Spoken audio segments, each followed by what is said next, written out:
Good morning, my fellow yogic travelers. I'm mighty glad to be alive today. I hope that you are too, as we continue to live, laugh, love, learn, linger, and live the life we love. You know, the first thing I want to share is that we have a culture that, in certain ways, is more necrophiliac than biophiliac. And it shows by our actions and our lack of political will that we worship an aspect of death more than we worship life, which is really strange. So the thing you must understand, if you're going to make it through this, you have to find the environment where you're more likely to thrive. You know, a willow tree planted by the river almost has a 100% chance of self-actualization, growing into what it really is. But planted by the desert, not so much. So it works if you work, as they say in the 12-step programs. You got to put yourself in an environment where you're willing to unmask yourself, share your deepest truth. Because as we say in the work that I've done, we give 100% support for your flaws, but zero support for your tolerance, for your bullshit. Accept you 100% if you unmask and share your flaws, but if you try to dance around the bullshit, we don't accept anything. Now, it's really clear there are things we can do, even from the biblical point of view, the works of mercy, the 7 corporeal works, what you do to feed the bodies, feed the hungry, give drink to the thirsty, clothe the naked, shelter the homeless, visit the sick, visit the imprisoned, bury the dead. And then the 7 spiritual works of mercy: counsel the doubtful, instruct the ignorant, admonish the sinners, comfort the afflicted, forgive offenses, bear wrongs patiently, and pray for the living and the dead. It's there in the Bible. You don't have to believe Judaism, Christianity, or Islam. It's just common sense and compassion, isn't it? Then we learn that your teacher can only affirm your potential. Remember when they unmasked the Wizard of Oz? He had no power. Pay no attention to the man behind the curtain.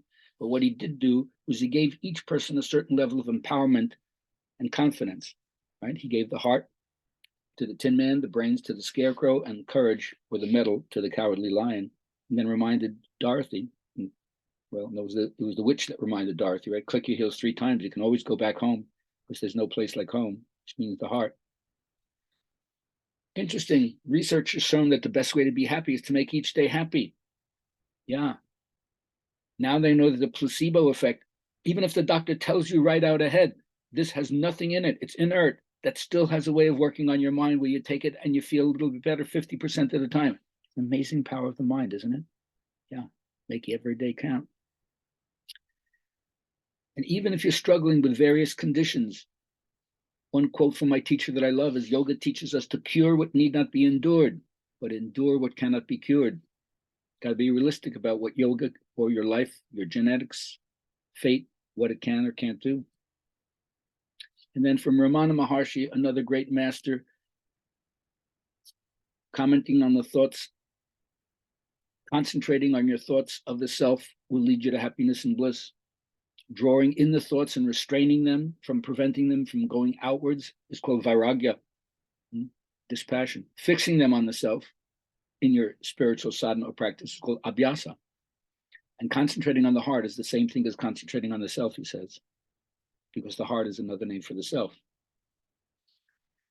That's why they say no one can take you deeper than your heart.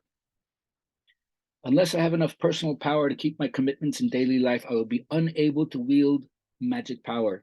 It doesn't mean bringing a rabbit out of your hat. It means to work magic, you need a basic belief in your ability to do things and cause things to happen. And that belief is generated and sustained by your daily actions. Look at your track record.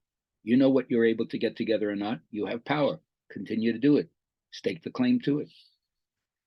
But remember, perfection is a yardstick with which to beat yourself. Seeking perfection in human affairs is a perfect way to destroy them. You can't come together with another person. 2 imperfect birds will not make a perfect nest.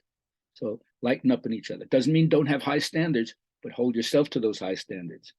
Originally, what happens, ethics is usually make other people want to grovel and hold them accountable, and you want to get a pass on your actions. You don't want to be held accountable. But usually you have to hold yourself accountable to the same standards you'd hold other people accountable, and give people a break on the same criteria you give yourself a break. So staying positive doesn't mean you have to be happy all the time. It means that even on hard days, there's better ones coming.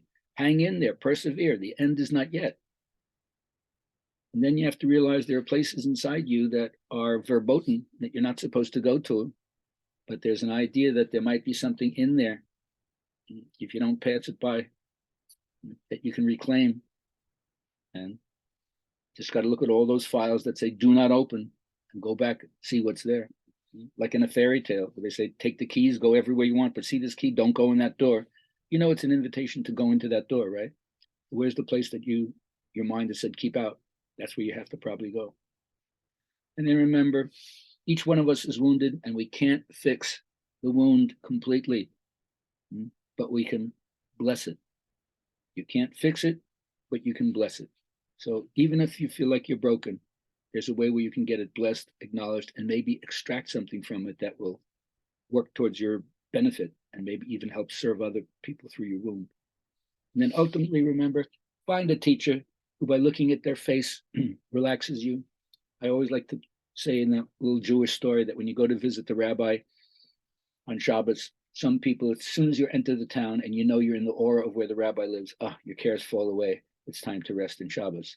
Other people, it's not until they cross the door into the rabbi's house that the problems they have, now they fall away because I'm right in the environment where the rabbi lives. And by osmosis, I feel the spiritual presence.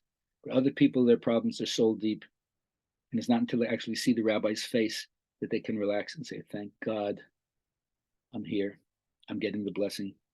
Not only just the rabbi, but the people in the community, fellowship, sangha, people on the path. I hope you find that for yourself.